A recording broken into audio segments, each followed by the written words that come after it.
Program belajar dari rumah di TVRI hari ini untuk kelas SMP membahas tentang trik menulis dengan mudah. Menulis cerita tidaklah mudah, pasti banyak tantangan yang harus dihadapi.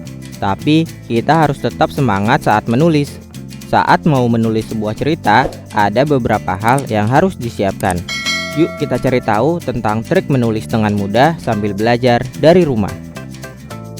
Alasan seorang penulis harus banyak membaca. Kalau ingin menjadi seorang penulis, hal utama yang harus dilakukan adalah banyak membaca. Dengan banyak membaca, kita bisa belajar ilmu dari penulis lain, baik itu tentang gaya penulisan, jalan cerita, maupun tokoh cerita. Kita juga bisa mengetahui tentang kelebihan penulis-penulis lain dan menggabungkannya dengan kelebihan kita. Dengan begitu, kita bisa menjadi penulis dengan banyak kemampuan. Alasan kita harus menulis cerita sesuai keinginan pembaca ataupun keinginan hati sendiri. Suatu cerita bisa ditulis sesuai keinginan pembaca maupun keinginan hati sendiri. Menulis cerita sesuai keinginan pembaca bisa membuat cerita kita disukai banyak orang.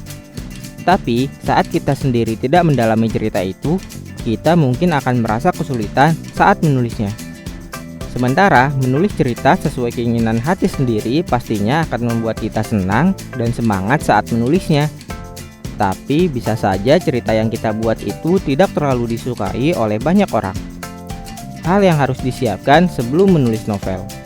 Pertama, kita harus banyak membaca. Membaca buku-buku karya penulis lain bisa membuat kita belajar banyak hal.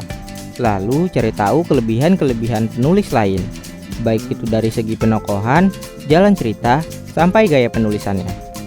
Kemudian, kita juga harus mencari tahu kelebihan dan kekurangan kita sebelum mulai menulis. Kelebihan ini harus kita optimalkan saat akan menulis. Sementara kekurangan ini harus terus diperbaiki sampai akhirnya kita bisa menjadi seorang penulis yang hebat.